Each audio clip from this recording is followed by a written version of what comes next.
Hey, what's going on, friends? Welcome back to Cosmic Hypnosis. I'm Bob, a hypnotherapist, Andromedan starseed, and ET contactee. Today, we're taking a look at part 2 of a QHHT hypnosis session that was originally recorded on September 20th, 2022. Part 1 continued on with new details from my first tour of duty in Solar Warden. I'll drop a link in the description so you can give that a listen if you haven't heard it yet, to check out those memories first. Today in part 2, we're taking a bit of an exploratory look at a variety of questions related to Solar Warden, the secret space program, my ongoing situation with the Andromedans, and various other details that blend my everyday life throughout these experiences.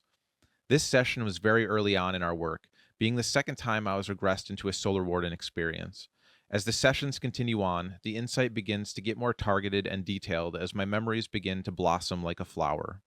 Coupled with the help from Asha and our other Solar Warden ET contacts, the sessions that follow expand on the groundwork that sessions like the one we're taking a look at today lay down for us, both with the general insight provided, but also in regard to my personal soul growth and development. Session by session, the insight flows and my soul heals as I continue to grow on my journey. If I can do it, you can do it. You just have to make the decision that it's time to grow and set off in search for your own answers. Hypnosis is a great way to take that first step inside and allow your higher self to lead the way to your salvation. There's no better person for the job than yourself. I hope that you find this insight as interesting as I do. Enjoy. In terms of Bob's work, he wanted to know what he should be focusing on right now, this time. Bob needs to focus on putting out content on the Hypnosis channel as well as Project Logos. He's mostly thinking about the Hypnosis channel right now, but he needs to be considering Project Logos as well.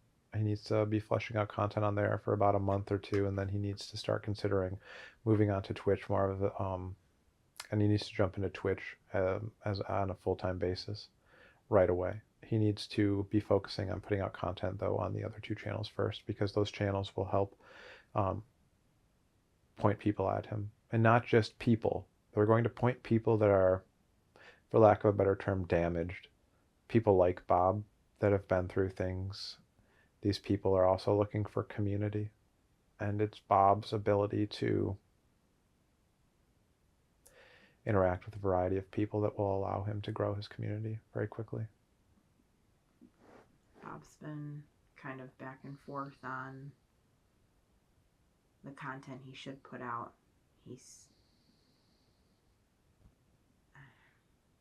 He had asked me what I felt he should do, and he felt as though I was saying that he shouldn't put anything out about the SSP. What is your recommendation for him on what topics to proceed with? Bob has two ways to look at this. Bob can look at this as sharing information about curiosity questions. He can ask questions about God and religion and Jesus and, all those purpose and all the questions that the average human or Andromedan or anybody might come up with on their quest throughout their lifetime. He can just focus on those questions if he wants to and be very successful doing it, but he'd be lying to himself and everybody else. Bob is not just a human on Earth trying to answer questions. Bob is a starseed that is here from Andromeda. Bob incarnated on the planet for an extremely specific reason. A call was sent out. Earth was in trouble. Earth needed volunteers. Bob was stupid and no, I'm just kidding. Bob volunteered for this mission. A lot of days where Bob thinks he was stupid, but Bob's here for his soul growth. He's not just here to help other people grow, he's here to grow in his own right. So Bob has a decision to make. He can help other people grow and do a very, very good job at it and just be fine doing that. But he'll be lying. Or Bob can stand in his truth and put all the information out there. He can explain that he is an Andromedan living inside of a human body, incarnated in the planet to help raise the consciousness of the planet and help wake people up. It's not about Bob going public and having a video where he talks about his induction into the SSP and the battles that he has fought and the sacrifices he has made and the people he has interacted with. It's not just enough to do that and put that out there, and people could believe him, people could not believe him. It doesn't really matter what they think, but these experiences happened. And so, like, we've used the example before about the polar bear in Africa and people having a frame of reference or not having a frame of reference. But I mean, there's plenty of things Bob's learned in his lifetime that he has had no frame of reference for, similar to the polar bear.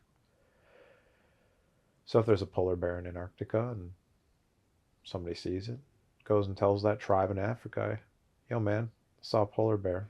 It's white and it lives surrounded by ice and it can swim really well. It lives off fish.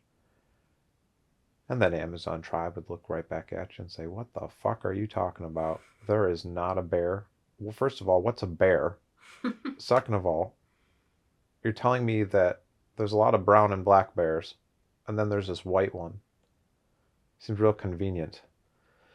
And anyway, they would think that you're full of shit. And so it's really the equivalent from that perspective. Bob's just a soul that's lived a lot of experiences that a lot of other people haven't lived. And so he has to be ready for these people to look at him like, what the hell are you talking about? There's 14-foot winged reptiles that people fight in space. And they do these terrible things to humans. I mean, anatomically speaking, how is that even possible? That's what they're going to be wondering. Well, it is. And it's not very pleasant. But that's something that people are going to struggle with, whether Bob likes it or not. Bob's had experiences that are different, The average person doesn't walk outside every night and see his family waving at him from a spaceship. But Bob goes outside just about every night and goes for a walk. He contemplates his existence, and he contemplates whether or not he's doing the right thing or moving forward in the right way or asking the right questions or, bringing forth the right information. And while Bob's wondering about those questions, he looks up at the night sky. Sometimes he sees ships that aren't Andromedan. That happens a lot. But he always sees the Andromedan ship. And on that ship are about 30 souls, depending on the given day. The captain of that ship is Bob in another lifetime. Bob, as an Andromedan, is piloting a ship above the earth, and Bob, as a human, is going for a night walk, looking at the sky, and waving at himself on a ship, and the people on the ship are waving back at Bob.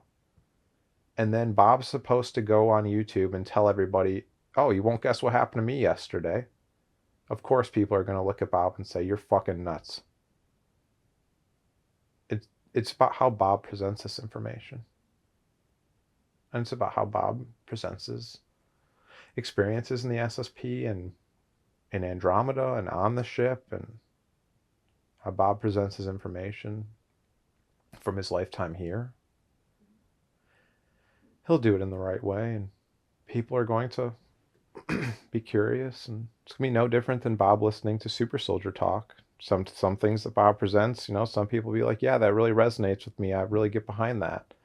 There's going to be some missions and experiences that Bob's had where some people look at it and say, I don't really know if that's quite as possible or if that's really resonates with me as much, and that's fine. There's going to be some people that really dig that information, and it's important that Bob puts that out. There might be stories that Bob puts out where people say, I don't believe that at all whatsoever, and then one person might listen to that and say, you know what, I believe in that because I was on that mission with Bob. And there's going to be people that reach out to Bob that say, you know what, I had a dream that was very similar to that, and I think that, there might be something there. And Bob's going to help those people go through sessions, and those people are going to recover memories. And it's through the networking that Bob does with these people that's going to help heal Bob. It'll help bring out his memories. It's going to help heal them. It's going to bring out their memories. Bob can bring these people on to interview. Bob can put these people in touch with James, and they can get their stories out through James and Bob so that these stories can reach more people. And then these stories can go on and affect other experiencers. It's important that Bob and James do this work, not because people are going to believe them. There's plenty of stuff James has put out, and Bob's looked at these people like, dude, there's no way. There's no way that this person is telling the truth. There's a person that went to James that supposedly faked his entire regression. Did that happen? I don't know. Maybe he did regress a little bit. Maybe he didn't. I can't really speak for other people's experiences. There's people who have spoken through James where Bob has resonated 100% and felt like, wow, I've never heard someone speak my truth better than that. And so it's important for many reasons for Bob to speak this stuff out. It's going to be very uncomfortable. Bob's not going to enjoy this at times. And it's going to be the greatest thing that ever happened to Bob in many ways, because he's going to draw people to him that have these same experiences. Bob can't just go talk to people in his life and say, hey, guess what? These things happened to him, because they just don't get it. And while Bob's lucky and some of the people that are close to him listen to him, they have no clue what he's talking about, because they struggle to understand, a typical gray existing, let alone some of the other experiences that Bob's had. So, but yeah, I guess the TLDR, to answer your question, is just that, yeah, it's very important that Bob speak these things out. And, that's one of the reasons that Bob got offended the other day when you guys were having the conversation, was just because Bob's very hyper aware that people are going to be critical of the information that Bob puts out. And Bob's also very hyper aware that it's going to scare clients away. There's people that are going to look at Bob and be like, oh, you're into this space and alien stuff. That might be a little far out there, but you guys are only taking into consideration the people that Bob's trying to get right now. Bob's trying to get people to volunteer for this stuff, to do it so that Bob can move on with his practice. But there's going to be the floodgates that open in that respect also. Bob's going to put this stuff out there. He's going to show his knowledge. He's going to show his experience base, and it's going to open the door to a lot of things. And one thing both of you need to understand and remember, Bob looks at Suzanne Spooner as one of the more well-regarded and respected, and Bob looks up to her a lot as a QHHT practitioner. She's regressed SSP people. The only difference between Bob and Suzanne Spooner is Bob was fighting in the programs. Bob gets taken all the time for the programs. Bob gets taken by the A's all the time. Bob is an Andromedan. Suzanne is a QHHT practitioner working to help other people. Bob is an experiencer that is also a QHHT practitioner. The only difference between Bob and Suzanne is that Bob has lived these experiences that he's going to talk about, and Suzanne is sharing other people's experiences. Suzanne is buffered from a lot of these experiences because people can look at her and say, well, that's Tim's experience. That's not Suzanne's experience. She regressed Tim, and this is the story Tim had. These are the experiences that Tim had. Bob doesn't have that buffer. Bob can't go through a regression and then go talk about it and be like, well, this is Joe's regression. No, this is Bob's story. And Bob just has to be willing to stand in his truth. And that's part of Bob's lesson here. Bob's been a chameleon for a lot of his life, and he's able to fit into different situations and fly under the radar. And now Bob's reached a point in his life where he can no longer fly under the radar. It's important that he step out into his full power and shine. There's people that are going to be drawn to this. There's people that are going to be shied away from it, and that's fine. But there's people that are going to be drawn to this. James is almost up to 80,000 subs, and that's with YouTube taking subs away for the entirety of Bob watching his channel. People want this information. Bob just needs to put the information out there and trust the process.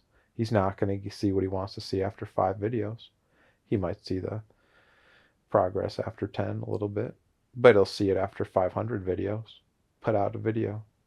And when Bob comes to you and he says, I'm not so sure about this, you just have to look him in the face and say that he is on the right path, that you believe in him, and that it will all come together, because it will. Belief will get you there. You just have to believe in each other along the way. There will be very, very difficult days for him. And all you can do is listen, be there for him. It's not an easy journey. But what you both need to realize is that you incarnated here for a reason. You need to also look at Earth humans as they're very ignorant. They don't know what they don't know. It's not their fault. I know that you both get frustrated with them at times, but it is not their fault. You cannot blame them for coming after you. Bob's going to share a lot of information. Not only is it out there, a lot of it's terrifying to the average person. The things that Bob has gone through, terrifying. Terrifying to the average person. You hide behind a corner in a dark room and pop out at the average person. They'll scream and cry because you scared the shit out of them. Put Bob in a battle room across the way from an 8-foot Draco warrior, the equivalent of a stick, and you say, "Good luck, don't die. Best of luck. Hope that you become one of our greatest warriors," and then the door shuts behind you. Those are the situations that Bob was faced with. There are some children that were put in that situation. They shit their pants. They just hid in the corner. Just waited for the reptile to come eat them. Or do whatever they wanted to them before they were stopped. But anyway, what we're trying to explain is that, yes, Bob needs to go forward with everything. And no, he will not like it every day. But it is necessary. Okay. It's important that a lot of these things are brought to light. Because years ago, Alex Collier stood up and was ridiculed for it. And then others started to stand up. Before and after Alex. But Alex came out and his family disowned him. A lot of people looked down on Alex. Alex and Bob are the exact same person. They're both Andromedans here, incarnated for a reason. Help the planet. Alex got caught up in a karmic issue, trying to stop 2 warring sides from fighting, and he got killed in the process. That's not the exact reason that Bob's here, but they're doing the same thing. Bob's about to go public with all the same information that Alex went through, but from Bob's perspective, with a different group of Andromedans that Bob's working with, but they're both Andromedans. They're both going to share similar stuff. Alex was demonized for that. But if it wasn't for people like Alex that paved the way, Bob would never be able to share this information. And if it wasn't for people like James, Bob would never be able to share this information either. And if it's not for people like Bob, there are people that are going to come after Bob that would never be able to do what they're going to do. Somebody has to pave the way. Somebody has to be strong. And somebody has to stand up to these clandestine programs that are willing to do these disgusting things to humanity. Nachtwaffen needs to be stopped. The Draco need to be stopped. This faction of the Greys that's working with them needs to be stopped. When Bob wavers, you just have to remind him, you are at war. Do the work. Okay. Let's jump into the SSP questions, which is pretty much all we have left here. A lot of SSP questions, but go ahead. Details. One of the questions he had asked was if you could detail the event where he came and saved me in the SSP. There's a question about James in there that I'm going to need you to bump up quite a bit, but ask this question again. If you could detail the event where Bob saved Alysse in the SSP. I assume he means... Yes, he knows what you're talking about. Okay. Give him a moment. Excuse me. He needs to.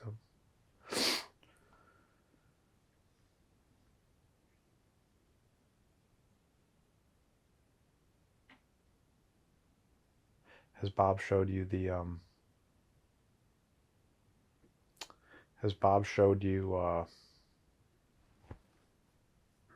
Ender's Game? I've seen the vast majority of it, yes. The scene where their barracks, are you familiar with that? Very similar in the SSP.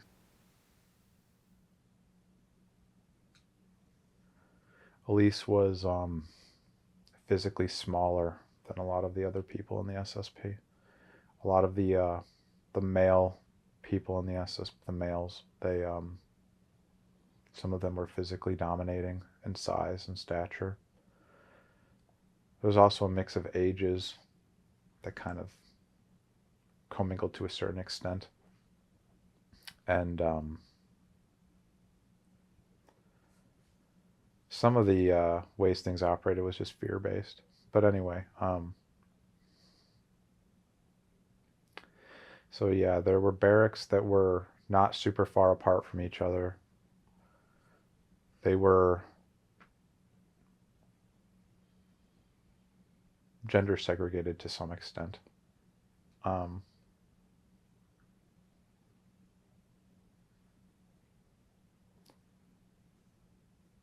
There are different, there's time where people are on missions, there's time where people are training, there's time where things are going on where certain areas of the barracks are not full of people. Sometimes there are, sometimes there aren't, sometimes there's a straggler, sometimes there's not, sometimes... Anyway, it was a time where Alysse was in a room, or she found herself in a room by herself when the room was clear. There were three older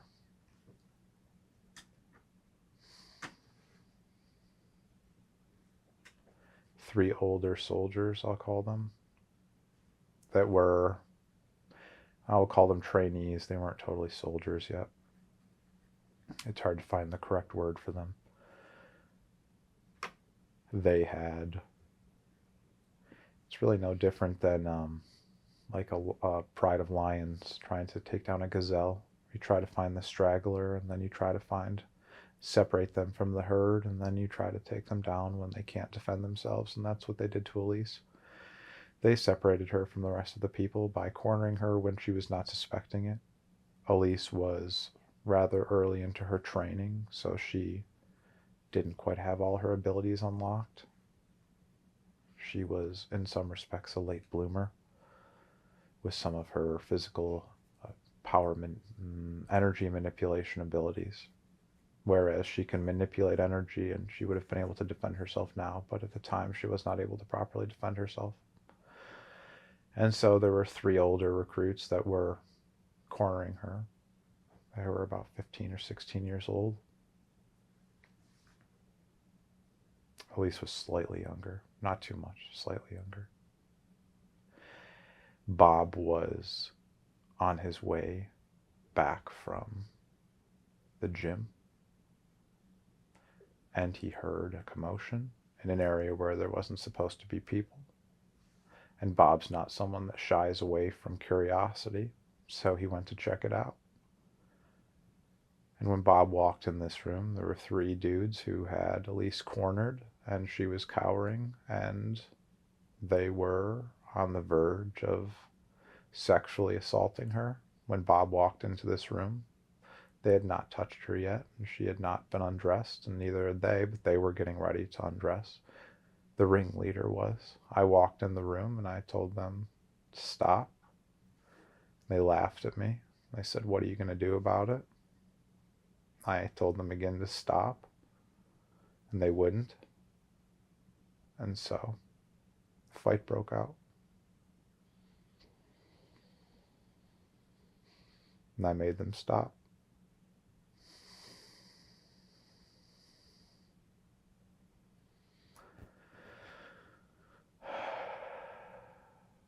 I appreciate you. I walked up to the first kid and grabbed him by the neck. I put my right leg behind his leg, and I, almost the equivalent of a choke slam, but I broke his back, kicked his legs out from under him. I took his neck. I forced his body down as hard as I could. I broke his back on the fall. The other kid that was with the ringleader came at me quickly. I defended myself. I killed him.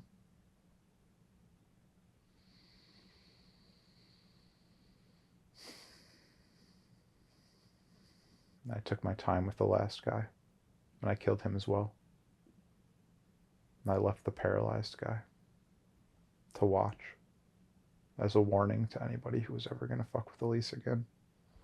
There will be consequences to touching women in this program if Bob hears about them. You do not touch other people like that. Period. There is no discussion. If Bob sees it, he will fight you.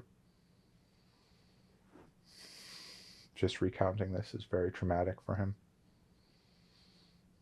He's trying to force his eyes open right now. But he sent a very clear message, and Alysse was never touched the entire time in the program. And that's when their souls met.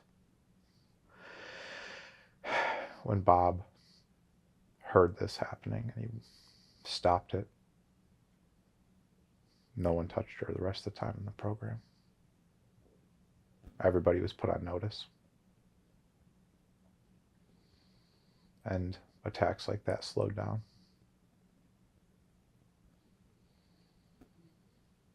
I appreciate Bob, and I'm sure so does all the other people that he prevented from things happening. Nothing makes Bob more angry than people sexually assaulting other people. Disgusting.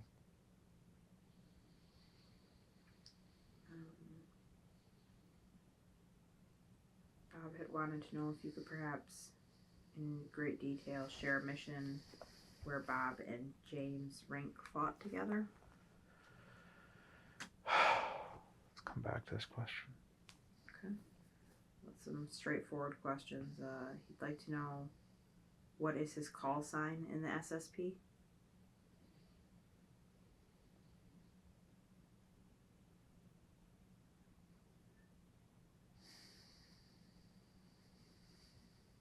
Bluebird.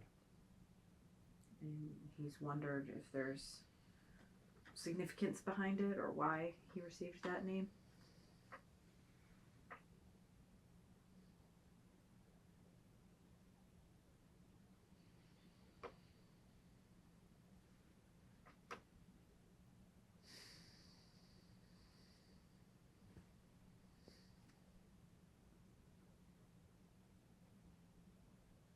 Can't touch him. He's too fast. When he fights, it's similar to like Muhammad Ali, like when they said floats like a butterfly, sting like a bee. Bob's very similar. He's very, very fast. He has this ability to know where the blows are coming from and be out of the way before they get there. He's very, very fast. He also fights very similar to a blue jay. He's not afraid of anything. He'll fight anybody. Doesn't matter how big you are. If you threaten things that Bob cares about, he'll fight you. Period. No questions asked.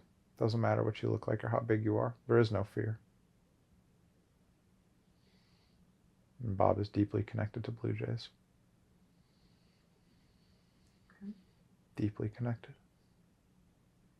More than just the There's just a nickname. connection there. Okay. What is Bob's ID number in the SSP? It's not coming out today. Okay. It's too uncomfortable. It's too hard to get a clear read on it. Okay. How is Solar Warden's army structured?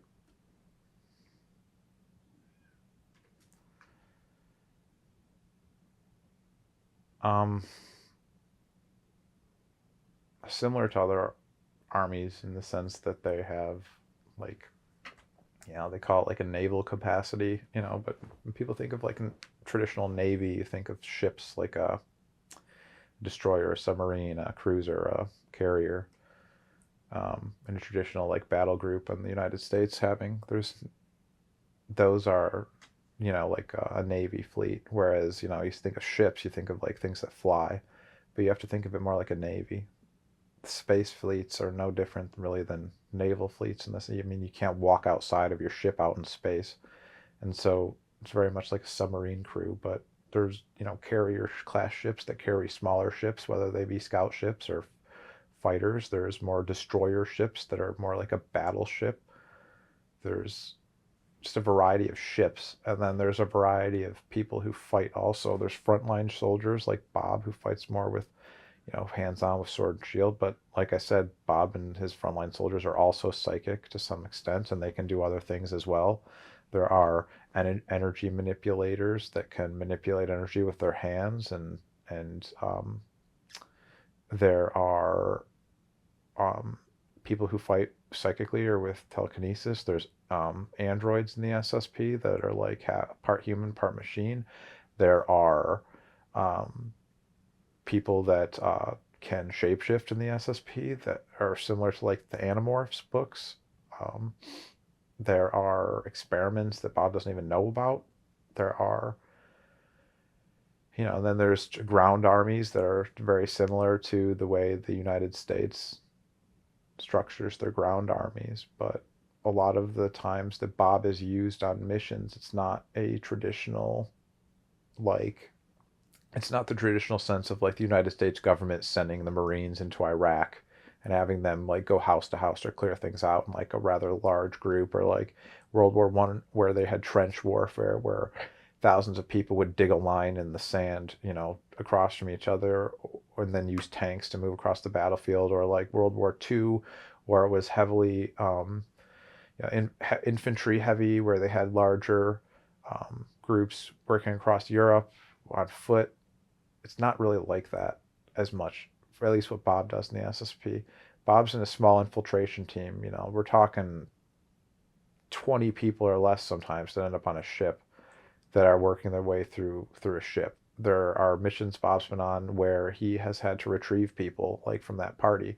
It was Bob and 2 other people that infiltrated this Nachtwaffen party because they were supposed to look like Nachtwaffen officers. Well, in order to do that, you can only send a couple people in. Well, so it's Bob versus an entire, basically, destroyer crew of Nachtwaffen officers that he's just trying to be stealthy with. There's assassination missions Bob's been on where it's just him.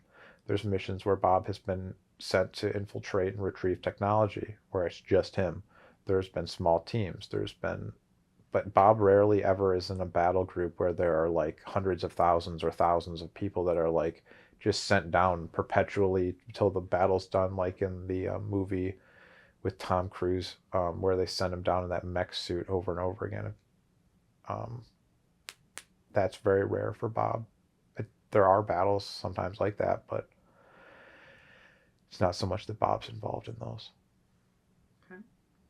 He's a very specific set of skills that lend themselves more so to different missions. Okay.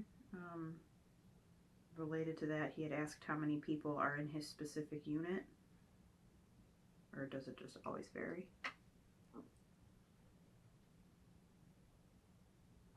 Bob's put in it just depends on the mission and the target, whether it's technology or people or what the value of the target is. Some things are more valuable, so we send in more assets. Some things are more valuable, so we might not send in more assets, but we might send in higher qualified assets. And that's why Bob finds himself in on missions where there's just a couple people a lot.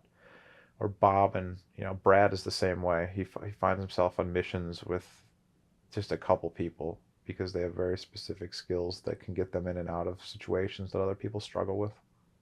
Okay.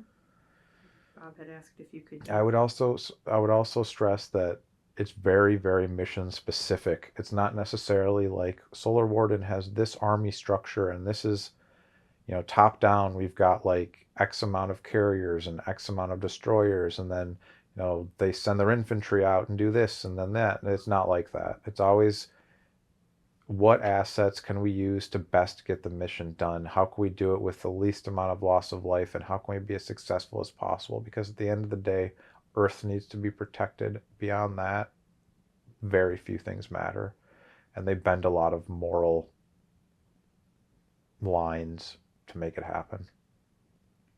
Okay. There's very little oversight in space. By very little, I mean none. Well, let's say very little, because there are people that want to keep this kind of above board, but it's pretty hard to sell considering some of the situations they run into. Gotcha. He was wondering if you could detail an infiltration mission that he went on, and how it played out.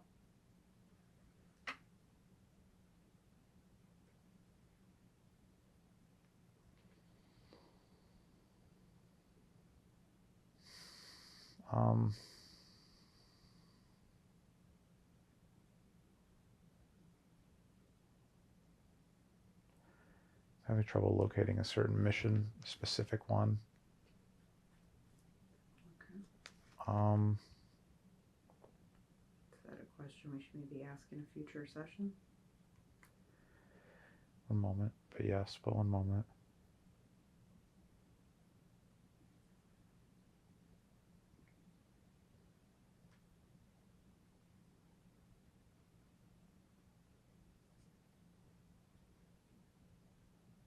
Yeah, I think that's something that maybe we could flesh out a little bit better in a future session. Although Bob has been getting details about a mission where, her glimpses into a mission where he's infiltrating for a piece of technology and it didn't go real great. He was sent into this building by himself. He was supposed to blend in for as long as possible, but he got found. They found him out like almost immediately. And yeah, he didn't get very far in the building, and then he had to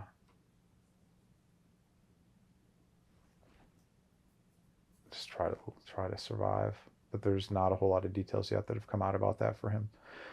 Nothing is specifically sticking out that's very clear, so perhaps that'd be something we could revisit in a future session. Okay. Or ask later. We could recap. He wanted to know what his reputation was in Solar Warden, what the fellow soldiers and commanders think of him.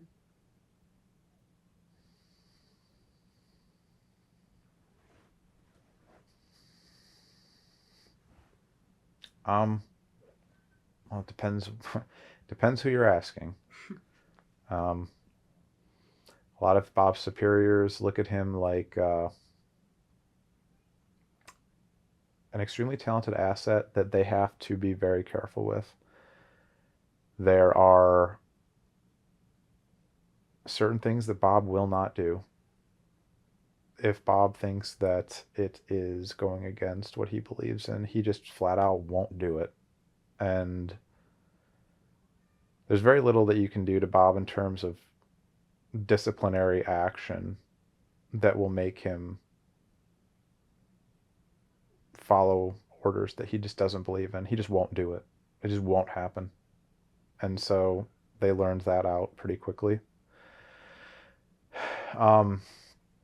Bob's fellow soldiers, again, depends who you ask. Some of his fellow soldiers respect him very highly. And, when people come back from missions, these stories and experiences that they go through get shared among other soldiers, and tales of Bob's heroism and the sacrifices that he has made for his other soldiers, they've made their way around. And when you get constantly sent into battle against beings that are more technologically superior than the home planet you come from and more advanced, and some of them are more physically intimidating or whatever, it can be nerve-wracking for a lot of people. While these soldiers in the SSP, Solar Warden, are trained to run at the enemy, there is that little aspect in the back of your mind.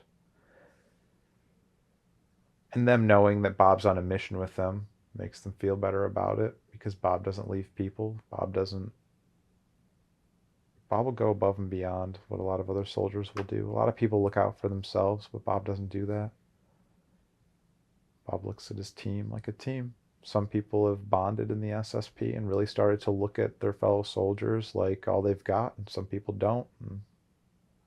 But Bob does. And a lot of people respect him for that. With that said, there are people that don't have the greatest interest of their fellow soldiers at heart, and they don't like Bob because they know that Bob stands against a lot of that, and that's a problem for them, and vice versa. And so it leads a lot of conflict there. And there's officers that wish they could get Bob to do certain things, and that pisses them off. And so it's depends on the day, depends on the situation, depends on what's going on. It really depends. It's a mixed bag. For the most part, Bob's highly respected, though, and feared by some. We've already kind of covered some of these, but he wanted to know if you could tell him what skills or talents does he have that make him so unique? The biggest one is just that Bob doesn't give up. Bob has the ability to, when it looks like everything is lost, dig down inside of himself and find the spark that he needs to pull through. Yeah, we go back to it a lot, but that time that Bob was in the battle room and got his legs cut off, and the Draco warrior leans in, cocks his head to his right, Bob's left, and hisses at Bob in a show of defiant victory. It pisses Bob off so much he lifts his sword, the backward swipe, and cuts the Draco's head off. That was one of the first times Bob was in the battle room as a slightly older soldier that was able to fight against live targets. That was one of the first times, and in that experience, Bob dug down within himself and found the fire within that needed to be found, and he won the fight. There's very few people that literally get their legs cut off in front of them and then do anything other than scream and pass out. And so it's like that. Or when Bob is like on the run, for example, in some of his being hunted, or when Bob was on the run from that group of Nachtwaffen officers, he had to improvise on the run. So he's being chased, and you have to think on the fly, and that's not something that many people can do.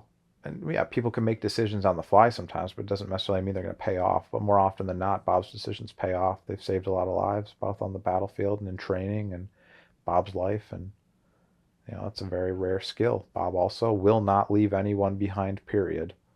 If that means that there is a body on the battlefield, the plane's about to take off, there's enemy incoming, and they can't get that body on the plane, on the ship, Bob would send himself back down onto the ground, whether that meant jumping off the ship or teleporting back down, whatever it takes. Bob would put himself back on the ground and fight to the death over that body. And if they could get the body onto the ship, they would both leave. If they could not, Bob would have stayed behind and fought to the death, and then allowed the other people to kill his fellow soldier. Sometimes they just write people off and leave them on the battlefield and just like, we'll catch their soul later. Bob doesn't believe in that. Bob will go down there and get them. That's rare. He just doesn't give up. And fighting hand-to-hand in an infiltration team, it's very up close and personal. You're not shooting at these Draco from half a mile away with an energy weapon. You're not dropping a bomb on them. You got a shield between your face and them. Bob's wearing his armor, sure, but this is up close and personal. This is not easy work.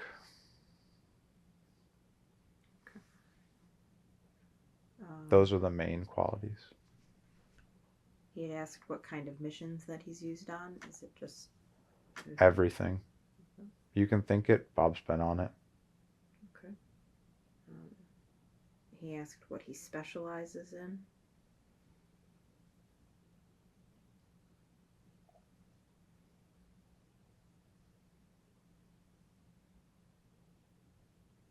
Hand-to-hand combat and leading. Bob is very good with his sword. He's very good with his hands, and he's very good at leading. He's just a good soldier. Speaking of the sword and his armor, he wanted to know if you could tell him how they work. Where do they, I guess, come from? We've had some debate about that.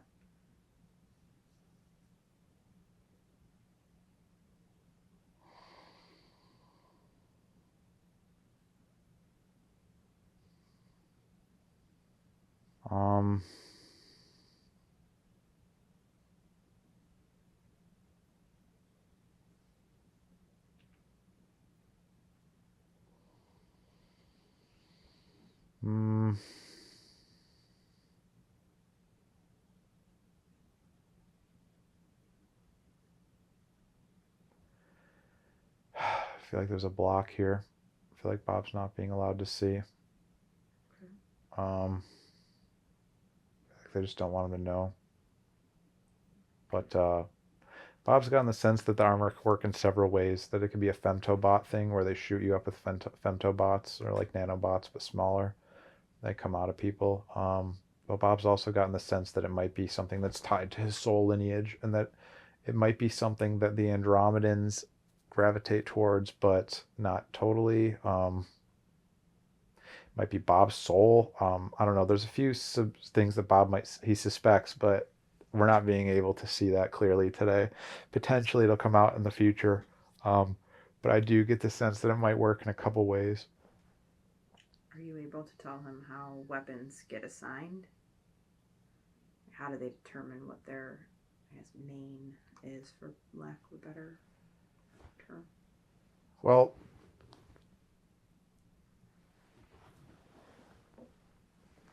varies a little bit, but for example, Bob being assigned the sword, Bob was very good with hand-to-hand combat. He was very good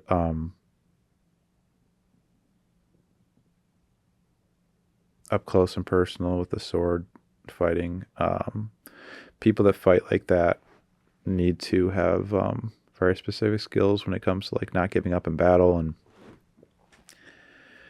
they identify some of these abilities in the battle room. But like, for example, Bob spoke to the Pleiadians in a previous regression where the Pleiadian that he was speaking with was detailing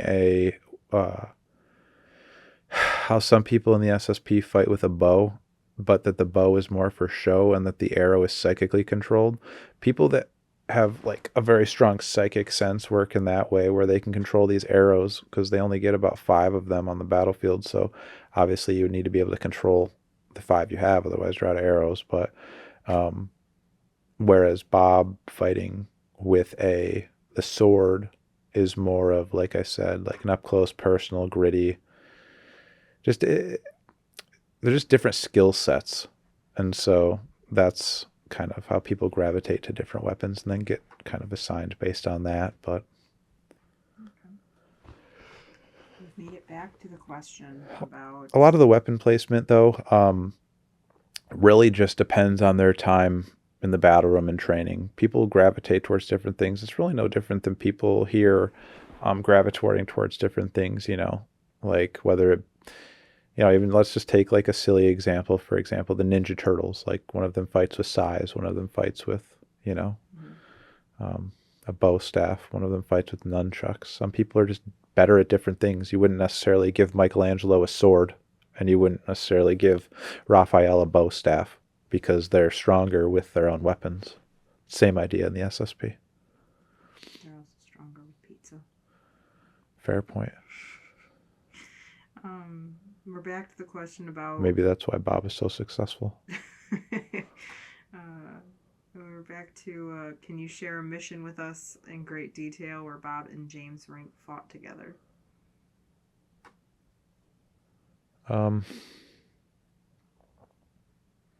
They fought together many times.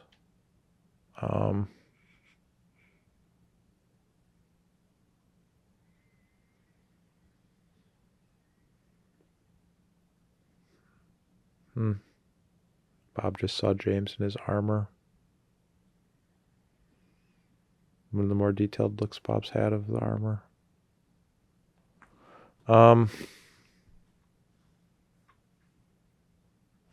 Let's see. I don't know why Bob's having such trouble with this. Could it just be that it's something we should discuss at a later date? Hold on.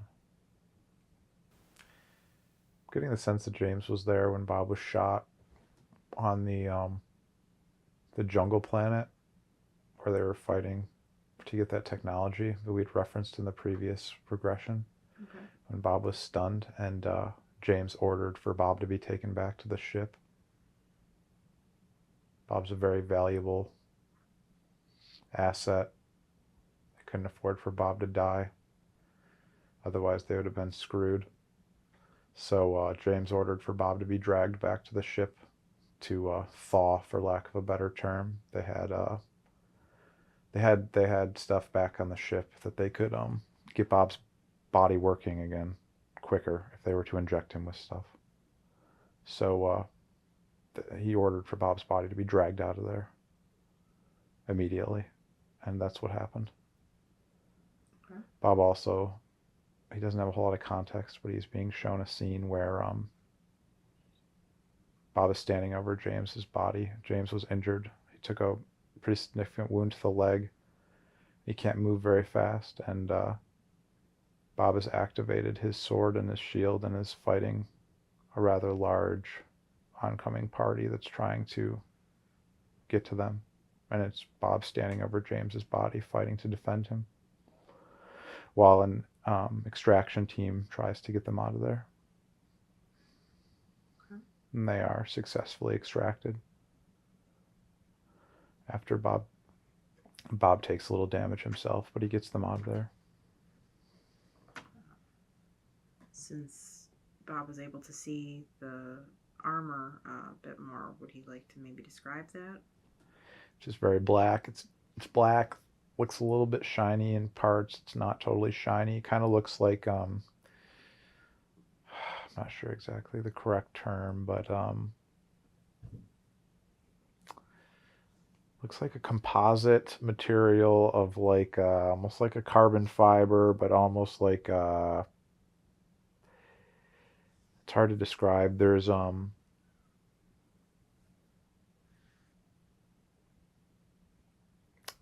almost looks like tiny nanobots that have come together, but it also kind of looks like tiny black diamonds that have come together.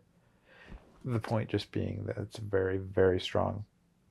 It's almost impenetrable, but it's yeah, it's just it's slightly layered, but it's not super thick. It's not like wearing super thick armor. I guess you could almost call it similar to like the Power Ranger armor in the sense that like they're basically wearing just like cloth jumpsuits in that. So I mean, it's not super thick and it's not layered like traditional like medieval armor would be, where there's like breastplate on top of, you know, this other plate, then this folds and fold is the wrong term. And then there's some give in the joints is what I'm trying to convey. It's not like that. It's very flexible. It's very, like, you're not stiff. It's none of that.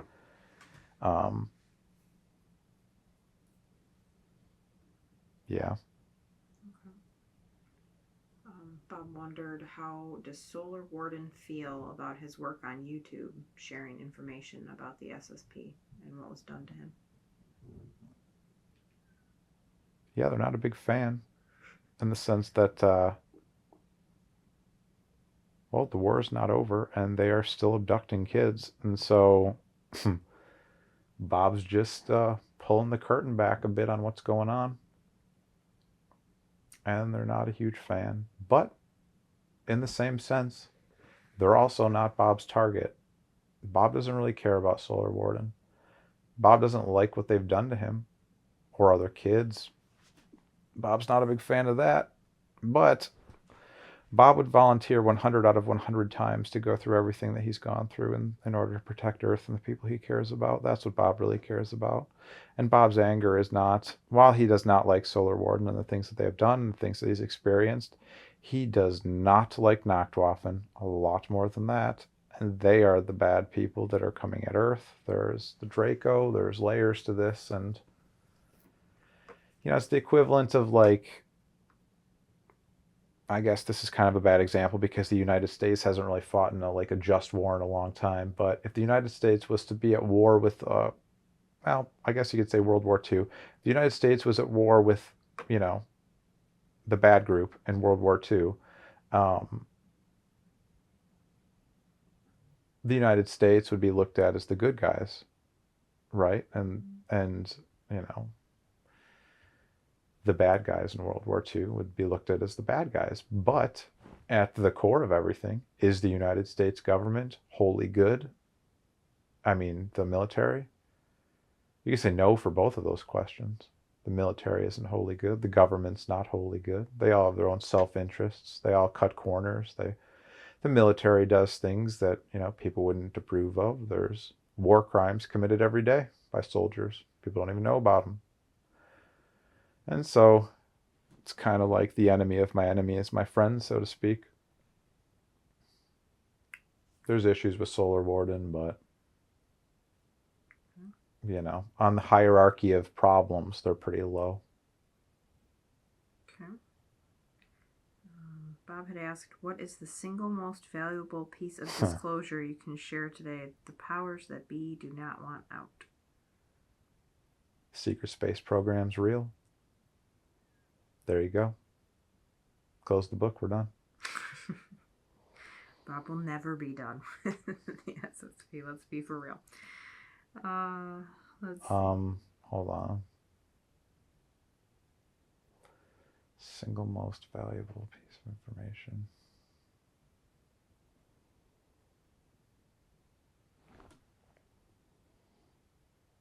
Well, Biden's a clone.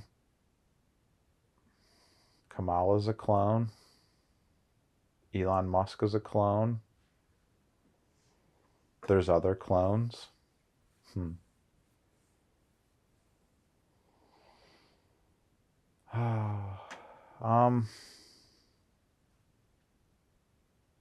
That is a tricky question.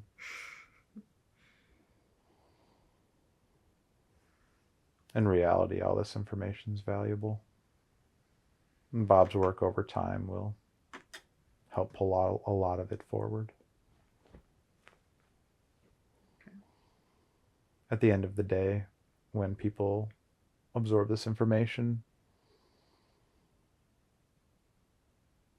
the degree of seriousness of the information really depends person to person, because everybody's starting point is going to be different for this. And so it's hard to say what exactly the most valuable piece of disclosure is, because, in some regards, Bob disclosing some of this stuff, like how his armor works, is a problem in the sense that Nachtwaffen listens to everything that comes out of Bob's mouth. And so if Bob talks too much about his armor, if Bob talks too much about his sword, if Bob talks too much about Solar Warden, Bob's giving out a lot of intel. So he's got to be careful with what he shares, especially before that fight with Brent.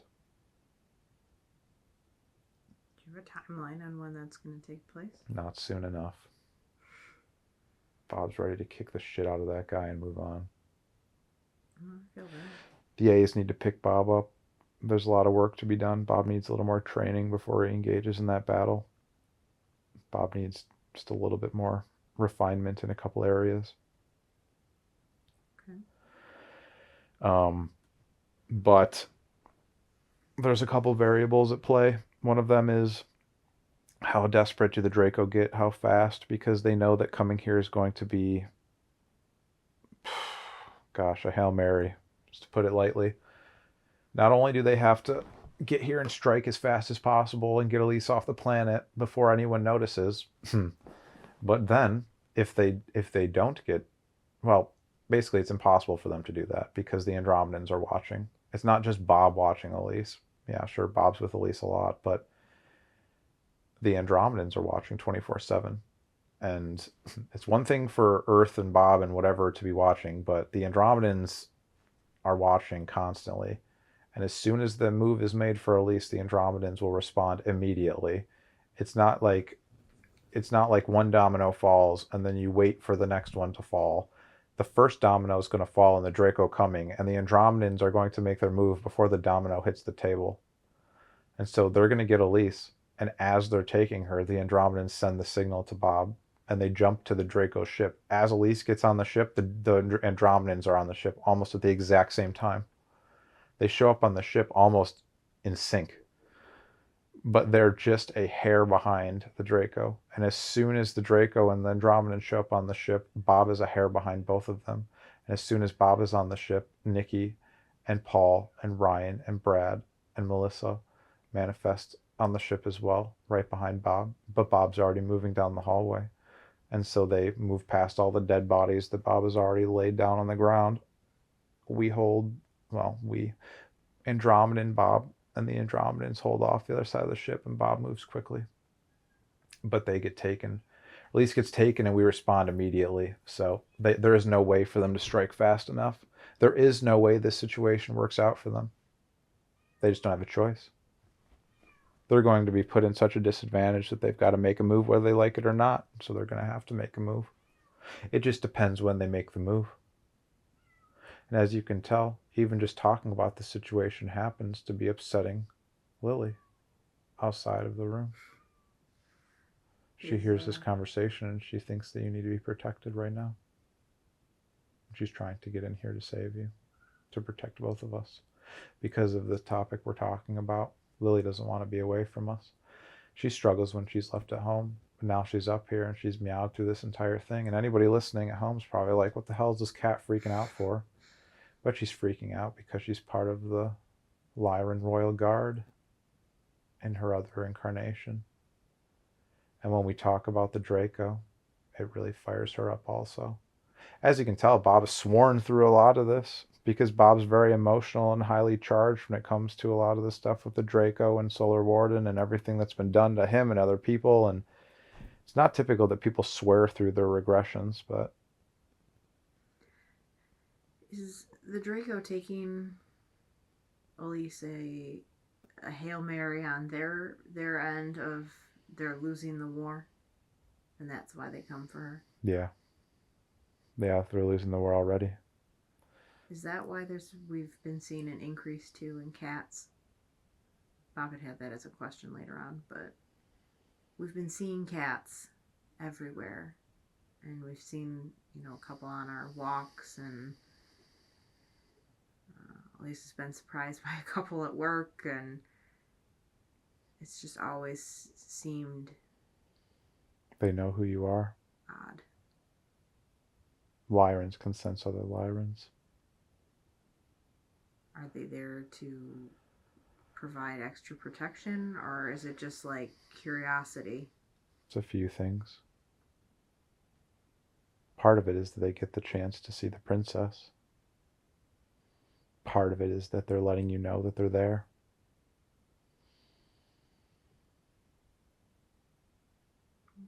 The one that saw us on the walk when we were coming back, that stared at us and then ran off into the bushes, was letting you know that they were watching over you. You have Lyrans that are protecting you that you just don't know about. They can shapeshift. They can turn into cats. Like that. It's no different than Amy. When Amy sees the Andromedans, they don't show themselves to her the way they show themselves to Bob.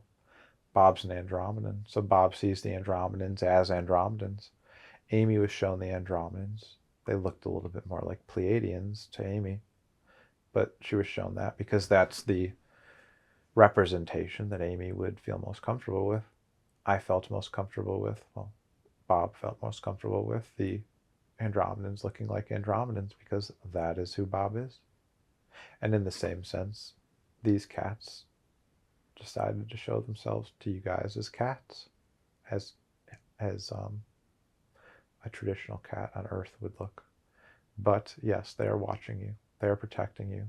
And they are letting you know that they are watching over you. From a distance, a safe distance, but they are with you. Interesting. But yes, part of it is curiosity. You're a rare being, Alysse.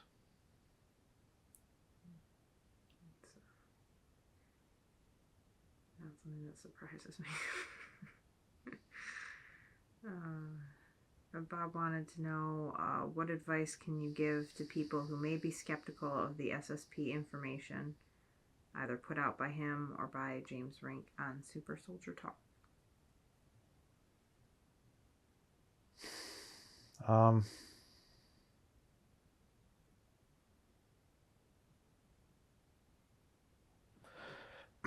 Get a regression yourself.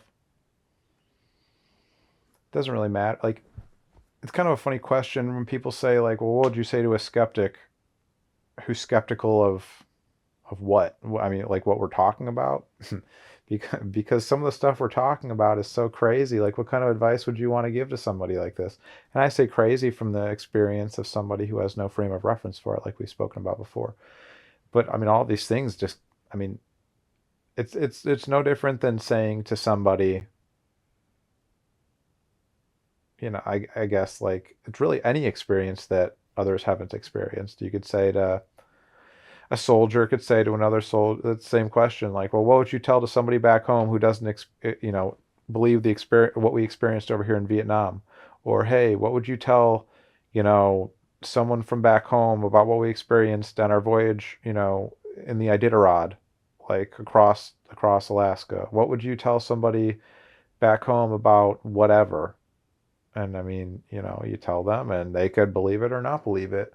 People might believe a tale about the Iditarod because it's a little more grounded. You have a team of dogs and you're on a sled and you're going across the snow, and it's very straightforward for someone to imagine, despite, the harsh reality of the cold weather and the, the harshness of a winter sled dog race. Some of that would be hard for people to fathom, but they'd get it. And then you've got Vietnam. Well, that might be a little harder for people to fathom, but it's all very quote unquote grounded experiences. Although, the term grounded is really a matter of perspective, because most people wouldn't look at stuff that Bob or James has gone through in space and consider them grounded experiences. Well, they are for Bob and James. Just their experiences. They went through them.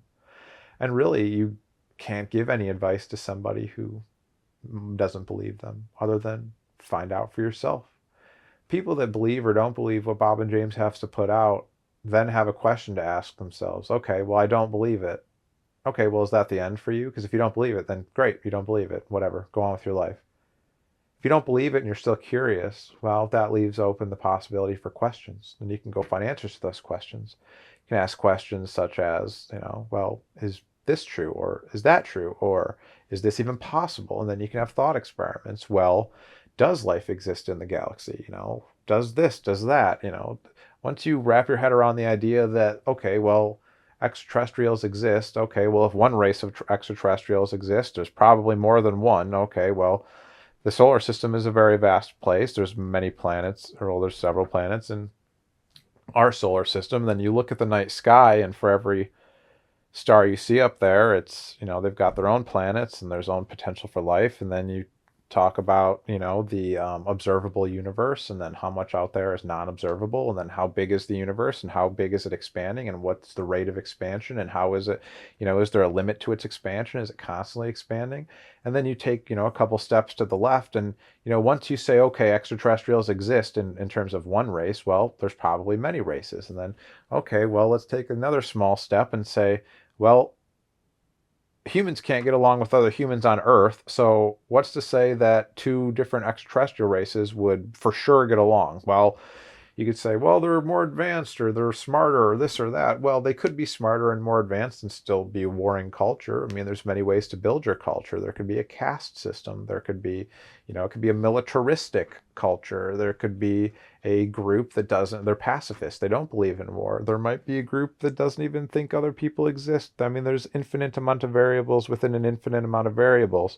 And so for people to just say, nope, this is totally crazy, whatever, well, you're never going to get to those people, and you just have to understand that there are people who are just going to think this is all shit and just write it off, and that's it. I'm just going to go back to watching Patrick Mahomes play football on Sunday, and we're going to watch the Chiefs win a Super Bowl, and let's see how Dancing with the Stars goes tonight. Nope, I got work on Monday morning, and my boss is a douche, and I don't want to go to work, and my kids are yelling, and my wife's nagging and all this other stuff, and they're like, okay, I do not even want to consider the possibility of whatever. And then you have people that do these thought experiments and put things out there. Or they might have had experiences, or they might look into things like quantum physics or other cutting edge science and ask these questions. Or they might even just as simple as look at pictures of Joe Biden over the years and realize that this dude had connected earlobes and now he doesn't, or vice versa, or there's different versions of people, or their voices sound different, or there's just more going on here than meets the eye. Or, people might put together that the line between the living and the dead is a lot thinner than people realize. That, there's layers to all of these things, and some of them connect, some of them don't. But going back to your extraterrestrial question with Bob and James and the work that they put out, they just both need to realize that, yeah, there's some people never going to believe you. Nothing you can do about it. Those people will tell you you're stupid and crazy and it does not matter. But they're your experiences, man. It is what it is. Believe or don't believe, that's up to you. Everybody has a decision to make for themselves. And the people that don't believe, well, you're just going to have to go through a lot more experiences till you realize. And at the end of the day, if you want to find answers for yourself, get a QHHT session done. Doesn't have to be with me. Have it be with anybody. Go look it up. Go QHHTofficial.com. Go find a practitioner near you. Go ask them to do a session and find out, is the SSP real? Go ask for yourself. Every bit of information that Bob ever puts out is going to be attached with a message from Bob. Don't take my word for it. Go find out answers out for yourself.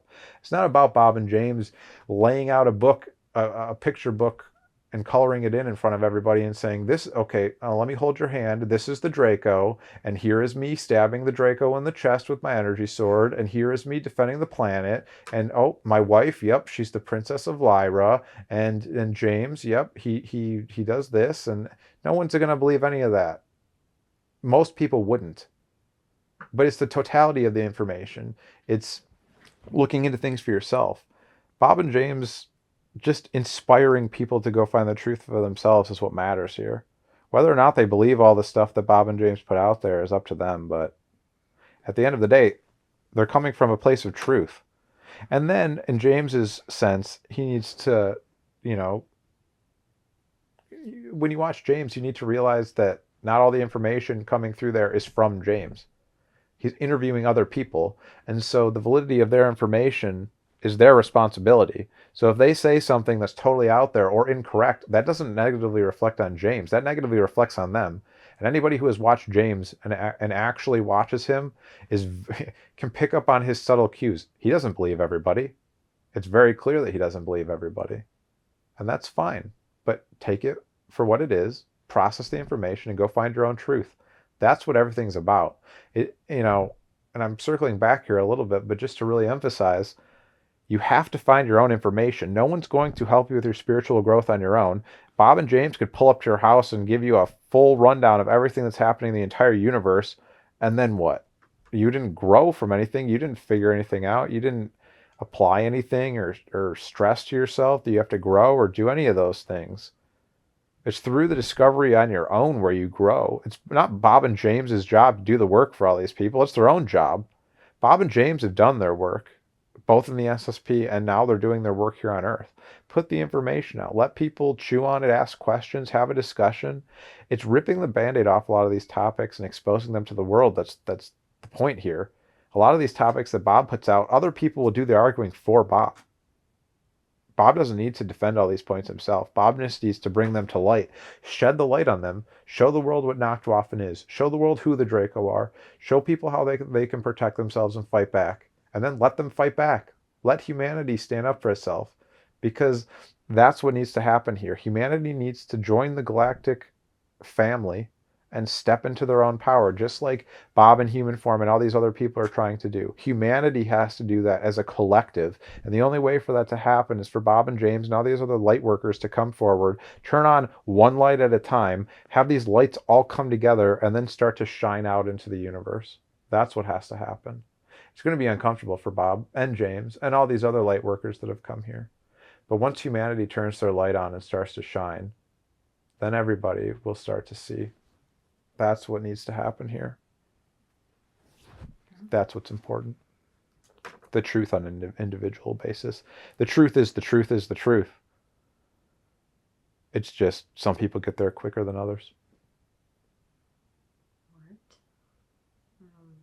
Taking a little turn. In Bob's last session, you mentioned he was going to have details come out about how he had protected other Lyrans, not just Alysse. Can you go into detail about the most prominent memory that Bob has of protecting other Lyrans?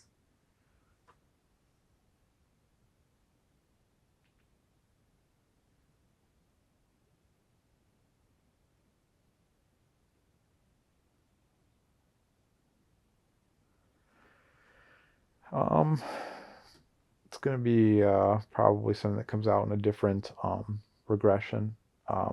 A lot of that fighting was done as an Andromedan, and it will be better suited to come out in a regression where Bob regresses to Andromeda and some of his time in an Andromedan incarnation, because like I said, that's where Bob's done most of his fighting. Bob's protected most of his other Lyrans off planet. It's hold on, let me see.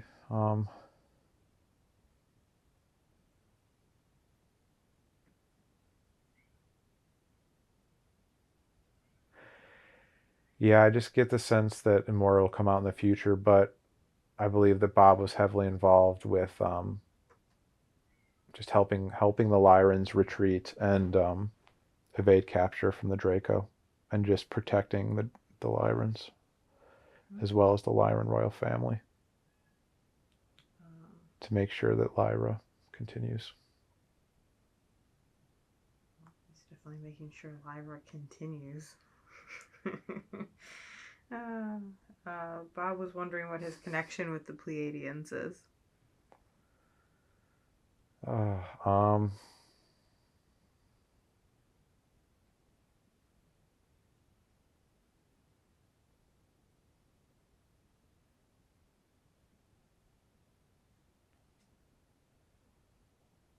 They've helped hide Alysse.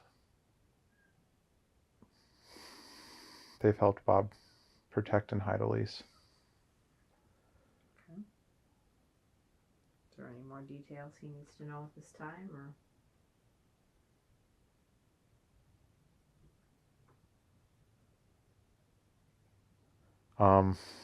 One detail Bob doesn't want to share out loud. He can tell you another time. But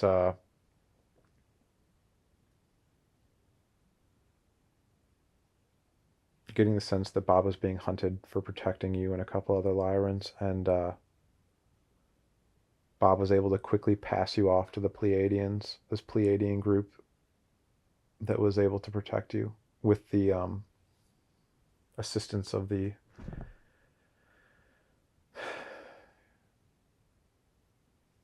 Pleiadian leadership.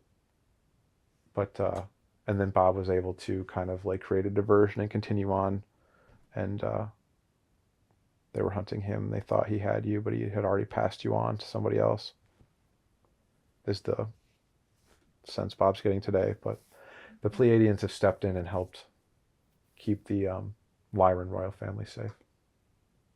Okay. Some of these details are not going to come out today to protect the Lyran royal family, but yeah, it has to do with protecting you. And that's why Amy said that the details about Bob's connection with the Pleiadians will come out through you. Okay. Is the sense Bob's getting today. But there's more connections there, but that's a large one. Okay. How's Bob doing? Does he have a few more questions in him? He's doing his best. This is, I was going to say top 5, but this is probably top 2 most uncomfortable beds he's ever been on. Feel that? Well, we don't have that many more. He wanted to know if you could explain to the audience how to do a protective meditation to protect themselves against psychic attacks.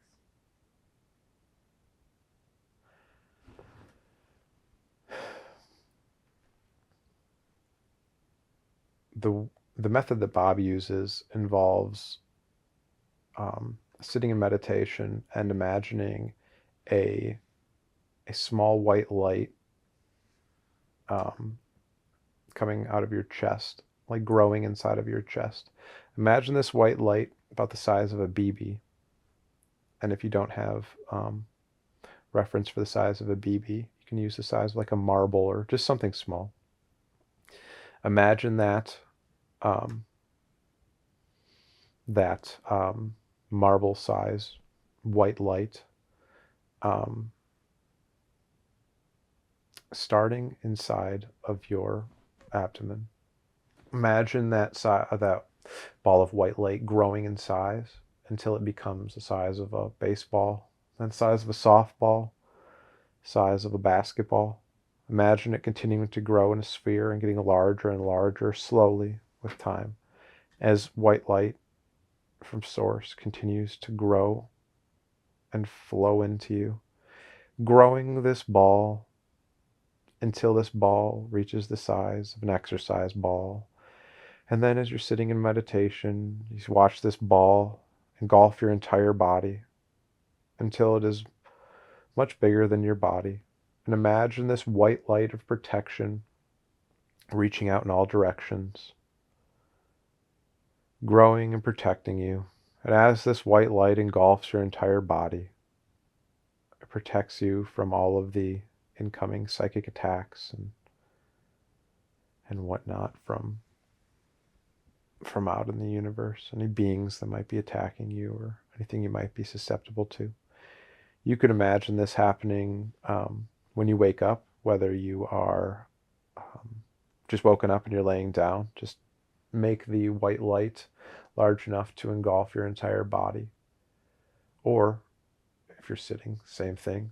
But what Bob likes to do is if he's laying, similar to the protection meditation for a QHHT session, well, protection during the induction, where the triangle of white light encloses your entire body and you kind of place yourself inside of a triangle of white light. Bob uses that as a protection meditation regularly, and that is also a very strong protection meditation. But Bob usually takes it one step further, and he places that pyramid of white light inside a pyramid of white light inside a pyramid of white light. And if you're able to do that 3, 4, 5 times, you now have many layers of protection over your entire body. Each one of those pyramids of white light slightly larger than the last, so that it's difficult to break into. And that growing pyramid of white light around your body will help keep you protected from any incoming psychic attacks. Bob has had great results using the protection meditation to protect himself from both Nachtwaffen and the Draco. And there's also a team of Greys that is assigned to monitor Bob 24/7 that has attacked Bob in meditation also, and Bob has protected himself from them and also sent them warnings as well. But 2 methods that Bob uses that are very successful are that ball of white light and the pyramid of white light. So people can try either of those, and they would be a great starting point to protecting yourself from psychic attacks. Quick side tangent on that. So before I go to sleep, I do something similar with the white light and that sort of thing.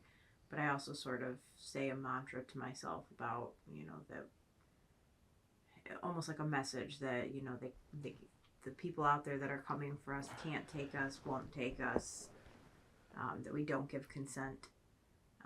But my curiosity in that lie in the sending a message and setting your intention is important. Yes. So my question on it though is, does it matter if I use is it better for me to use contractions? Because if I say like you cannot, does that give them a chance to twist my words? What is more powerful, I guess, is my question. I worried that not using contractions in my mantra was giving them an opening. Well, one way I would look at it, I would say that, like a traditional sentence like, you cannot take me.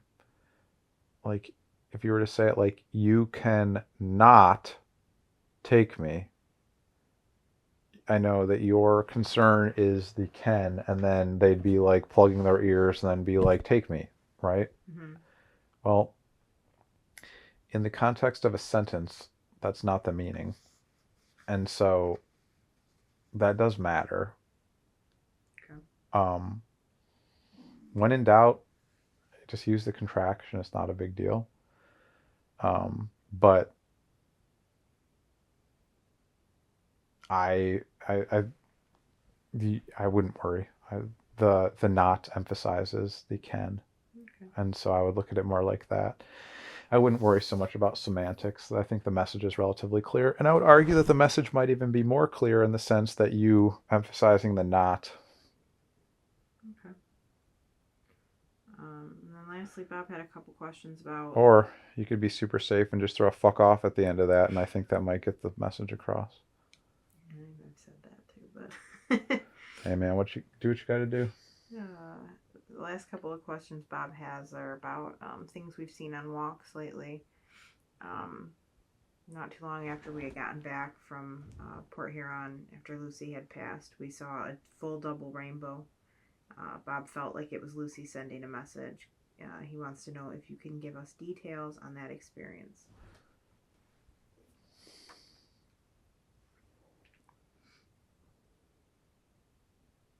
It was Lucy. Yeah, it was Lucy.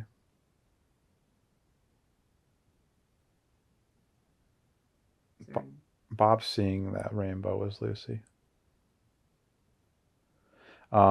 Just letting him know that she's okay and that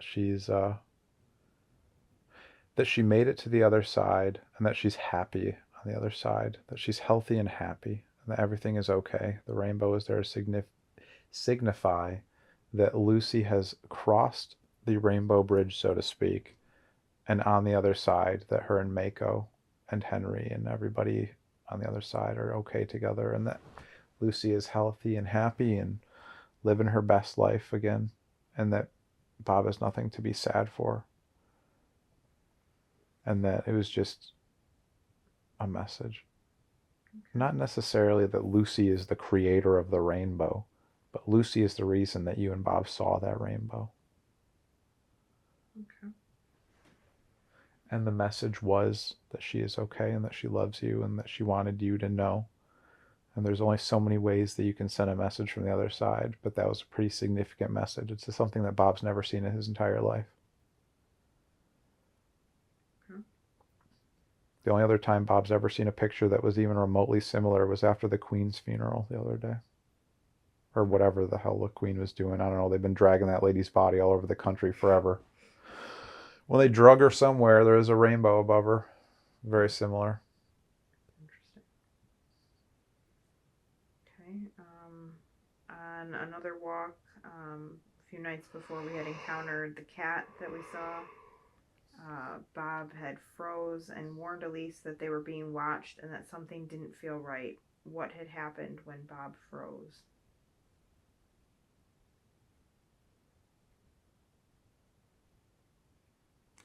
They were being watched.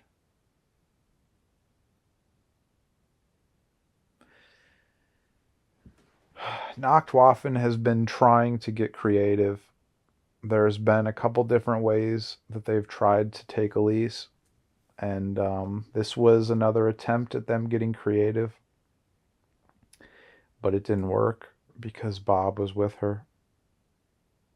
When Bob froze on the walk, he got a... One of the reasons that Bob is such a successful asset in the SSP is because Bob just sees things before they happen.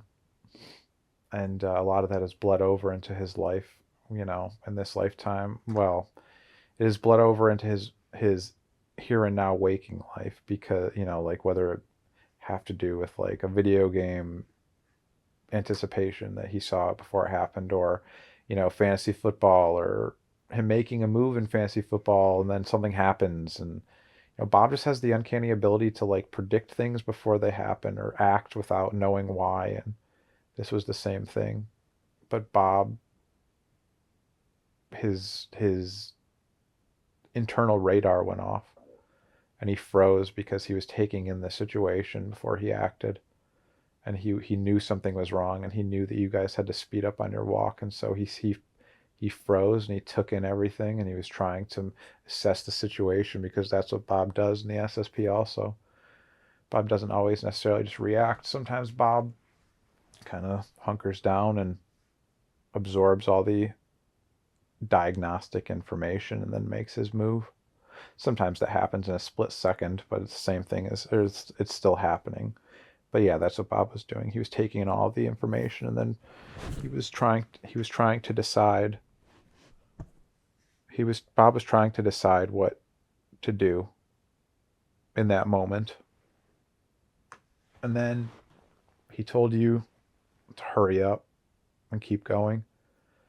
And then he felt something was off, and you confirmed that you felt something was off, and then you guys turned the corner, and then Bob felt like it was crescendoing, like something was amping up, and then Bob looked over to his right and he saw a cloaked being move in front of a bush, and then he grabbed your arm and pushed you towards the end of the driveway, which is rather uncharacteristic for Bob. And the way he grabbed you and pushed you, and he said, "Get across the street," and he turned around like he was ready to fight. Recently, Bob has been in a couple situations in this lifetime where Bob has turned to fight, and he gets in a stance where he would traditionally activate his armor and draw his sword, and he's done that in this lifetime. In the stance, he hasn't drawn his weapon yet, but he has readied himself for battle. The only reason that it didn't work is because he wasn't, they didn't come upon him. But when Bob grabbed you and pushed you towards the end of the driveway and turned to them, they had a decision to make.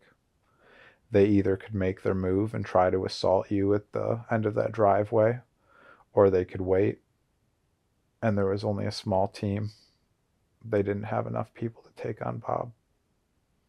Even in this lifetime, when he's in the here and now, and he doesn't 100% have everything, all the recall, but he still readied himself to fight. But yes, they were coming to test their limits and see what they could do.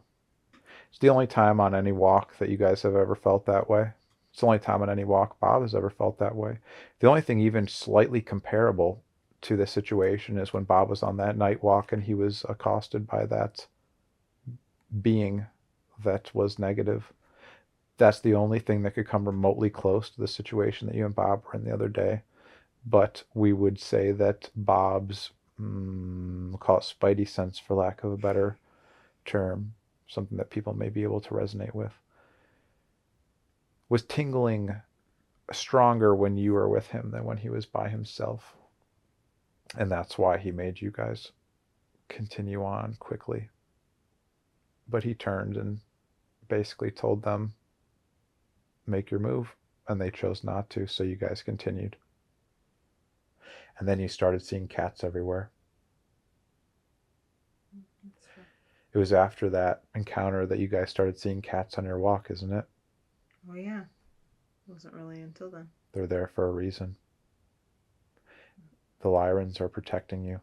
You just don't realize it because you don't see them as 8-foot cats. You see them as little cats that you could punt across somebody's yard. Go kick one of those cats. It's going to turn into an 8-foot cat and punch you right in the face. I'd rather cuddle it than punt it. I'm just saying, if you were a Draco that walked up to that cat, it's going to karate chop you right in the throat. But those cats are protecting you and Bob, and they've been doing it ever since that walk when Bob pushed you across the driveway and was ready to fight. That's true. But it wasn't until then they showed up, is it? No. There you go. Here's your answer. It's very interesting. There's a lot of beings that are willing to fight for you, Alysse. And Bob. Bob can't defend you by himself. He will fight to the death to defend you. But there are other people here at play also. You have an entire race defending you. You are their princess. You have another entire race defending you. Bob is one of them. You have other races that are defending you because they believe in what you both stand for. If anything was to happen, if Bob was to engage those beings in a fight, those cloaked greys and that one Draco warrior that was with them, if Bob was to engage them in a fight, other beings would have descended from the sky. Bob would not have been fighting alone. The things that you would have seen happen on that driveway would have blown your mind. But they didn't because they were nervous. They felt that coming in the future would be a better payoff because they might have the element of surprise. They thought they had the element of surprise. They weren't accounting for Bob. They're not a big fan of Bob. They're probably also not a big fan of Ring doorbells. I don't know. The only person Bob knows with one is a Draco. I just mean that if they make a move on them on a walk, it'll get caught on camera. Well, you would see you'd see Bob morph in front of a camera. Then you'd see Bob fighting some invisible people, and whoever was watching that doorbell camera would be very confused.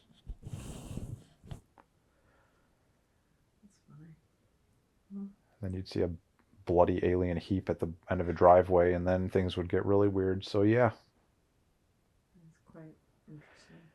Yeah, that new Ring doorbell hidden camera show would get a weird start, eh? Well, we have surprisingly reached the end of Bob's questions. The A's are coming for him Well, he's here. very soon. Okay. Is there anything else you need to tell Bob today? One moment.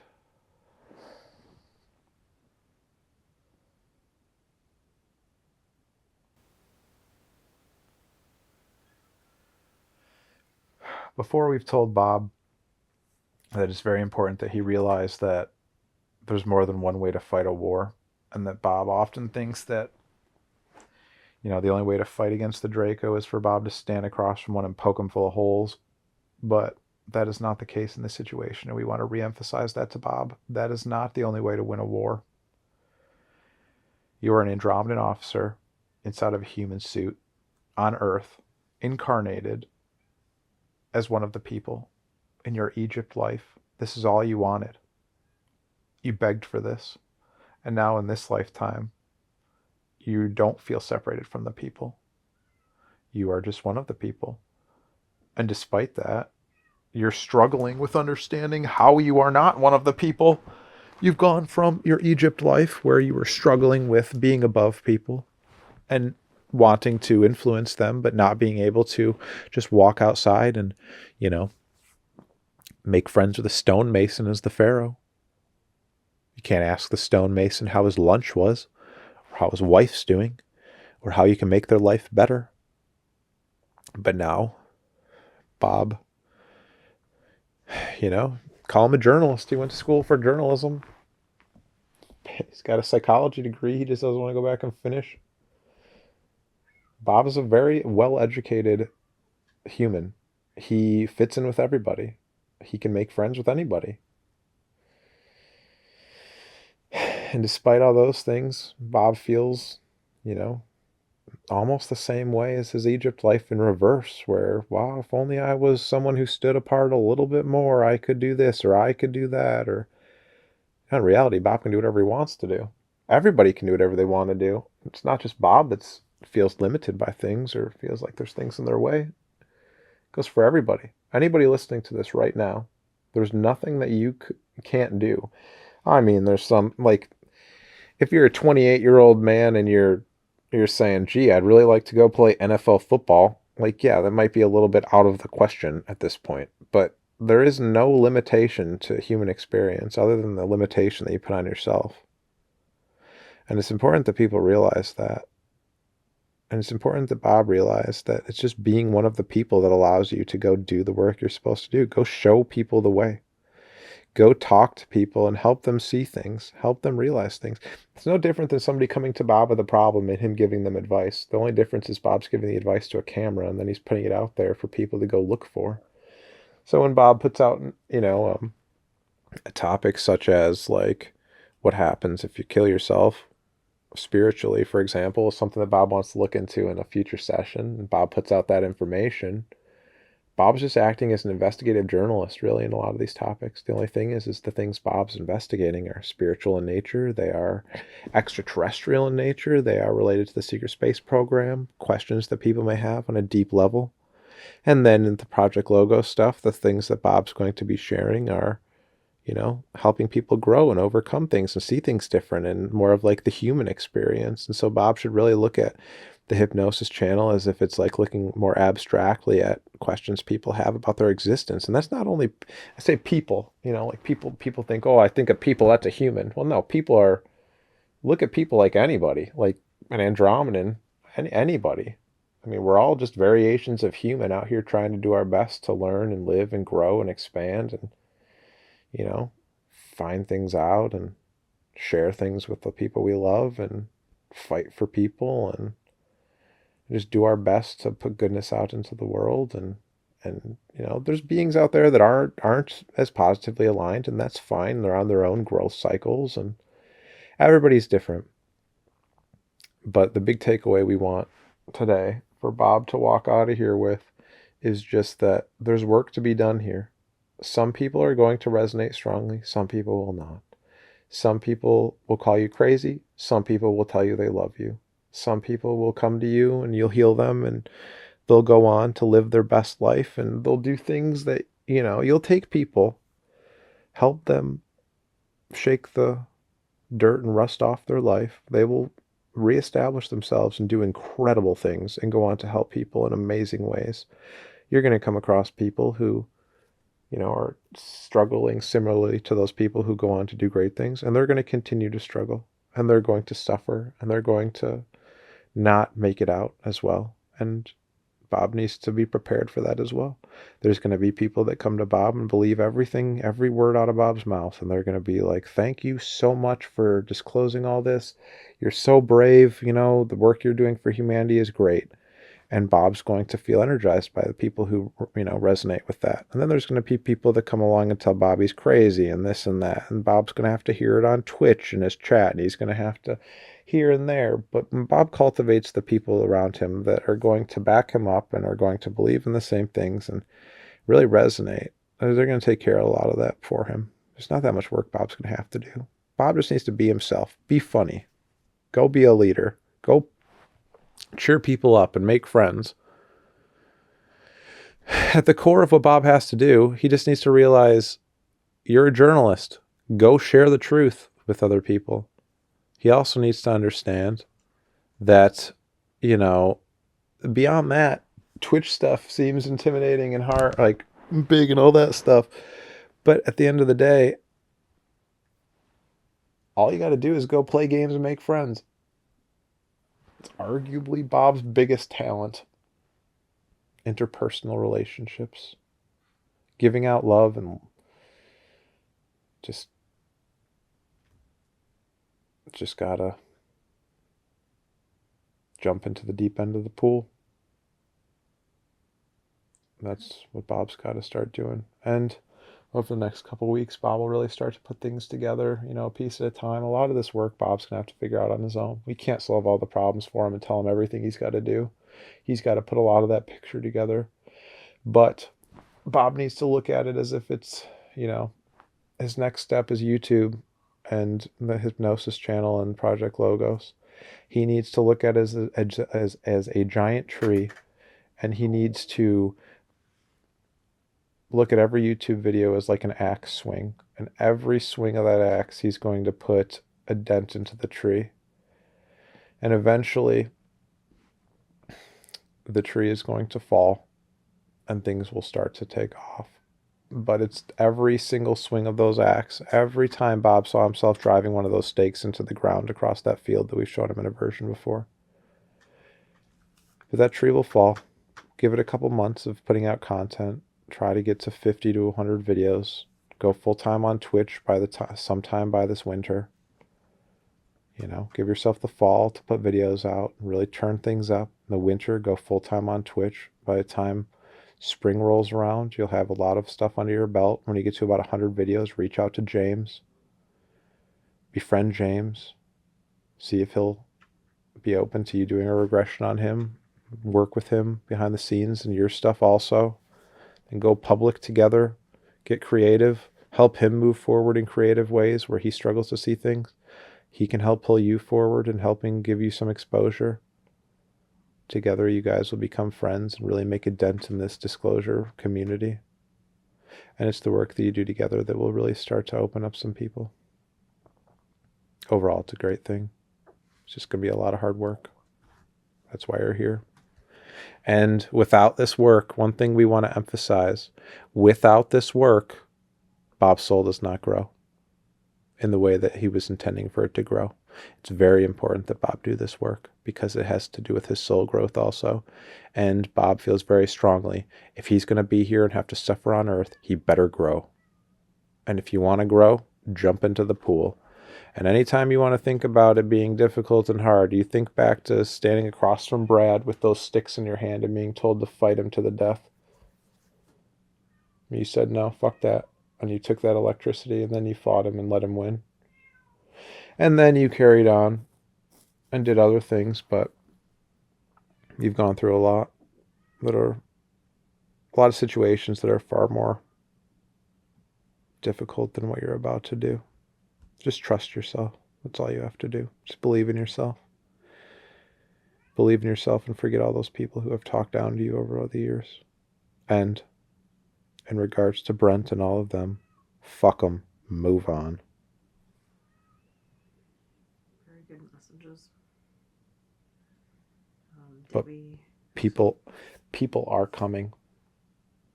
Bob will find friends. They are coming. Good friends. They will support him. Bob will never feel fully supported like he will with the Andromedans or like he will in his life as an Andromedan. He'll never feel like that on Earth. But he will start to feel that way. And he will make connections that will get him through this life. Okay. Have we asked all of Bob's questions today? 1 sec. Let me think one more time.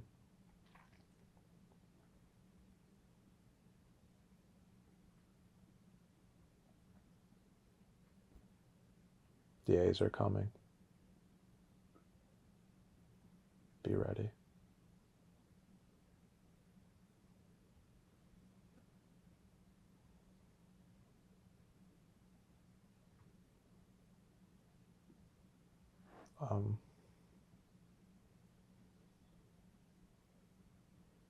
A lot of your work is going to happen with Bob. You don't know what to do for a job. Trust the process. My favorite answer. Put your head down and work hard for now. Just be smart. Help Bob. Motivate him. Just believe in him. Keep your diets together and everything will be fine. Just love him. Just love each other and enjoy your life. Don't take things for granted. Enjoy these moments even though they suck. Sometimes Bob looks at you and just takes in the moment, like when you were standing across from each other in West Virginia. He wanted to remember that moment forever. He burned it into his mind. That's why I didn't stop looking at you. Bob imagined that moment for a long time. It's the only thing that kept him alive. He would routinely imagine you guys getting married.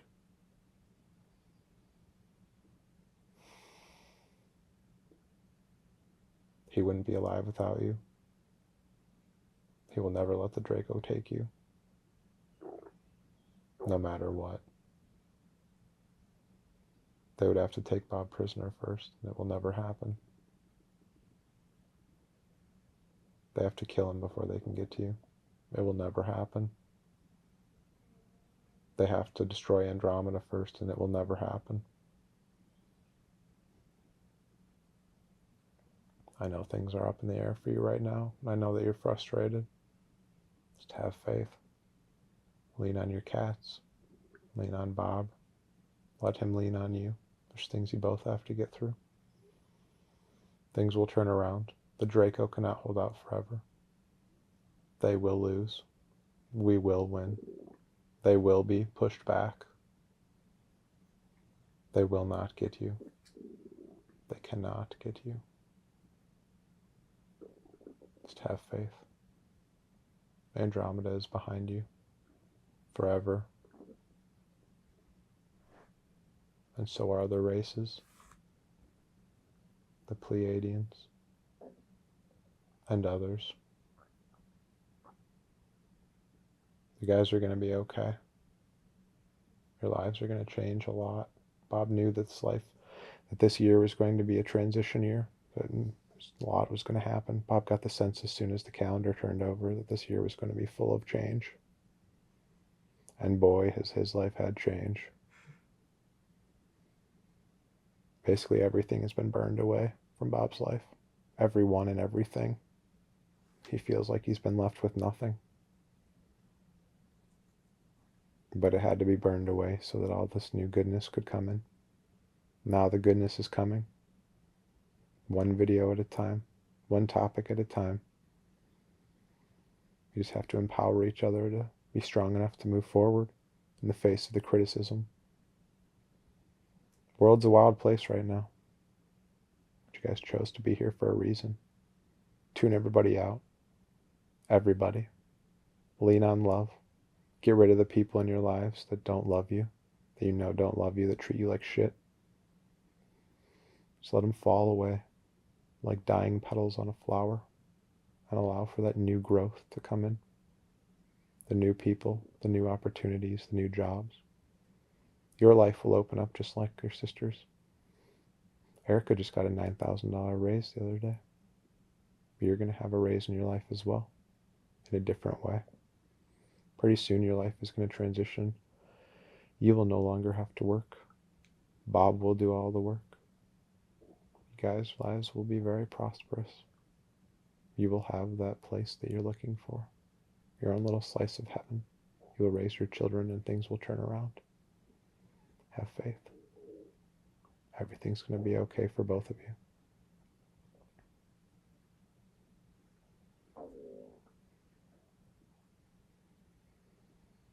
Thank you for that insight. You're welcome. Is there anything else you want to tell Bob today?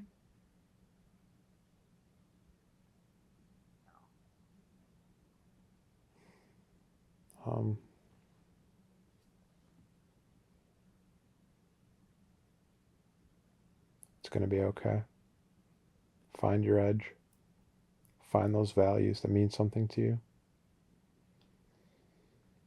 Stand in them. Refine yourself. Mold yourself into the person that you always wanted to be, that you see yourself as. Then let it shine for other people. Stop tuning yourself. Well, tuning is the wrong word. Stop turning your light down and self-dimming yourself because you're afraid of what other people might react or say or think. The internet will help. You don't have to see their reactions. Just shine. There's a lot of people out there that need leadership, so go lead them. People follow you on Andromeda. They will follow you on Earth. Because you don't ask them to become your slaves. You just want to lead people to the light so that they can find truth for themselves. That's what separates you from Brent. Brent wants people to follow him because he wants power to use them. You want people to follow you so you can show them the way out so that they can empower themselves. Don't let people like Brent try to turn your power off. Because there's people like Dylan who need you to turn their power on.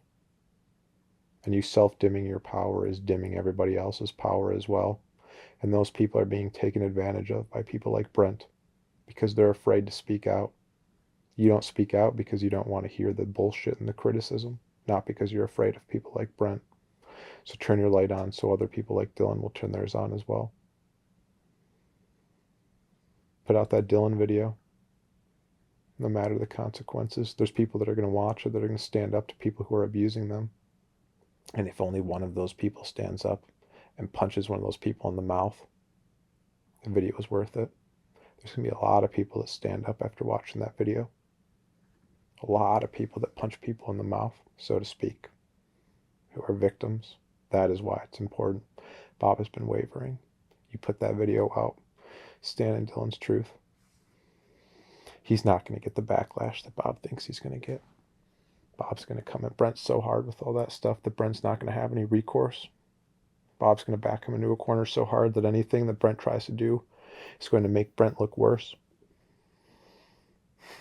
Bob's going to put him in a box. Throw him up on a shelf. Forget about him.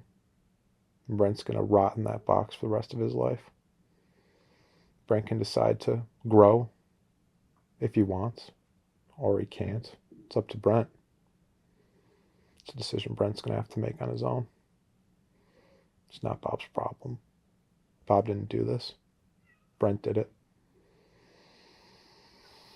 You're not doing anything except shining a light on it.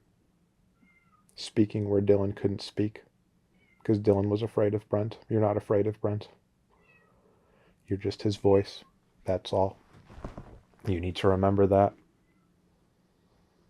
You're not at fault here. You're just the voice. And you don't have to worry about it today. Build your channel. Worry about Brent in the future. As always, a big thanks to our patrons for your ongoing support of the channel, allowing us to do this work, and to you for checking out our content. To hear more of our work, check out the various playlists here on the channel, and head over to our Patreon for the stuff that we can't release publicly on YouTube, as well as for membership tiers with discounts on your next online session with us. If you're interested in finding your purpose for incarnating on Earth, where your soul comes from, how you can best navigate your life, and hearing ideal advice by you, for you, check out the links in the description for booking an online session with Alysse or myself today. We look forward to learning and growing with you. I'll talk to you in the comments and see you in the next one.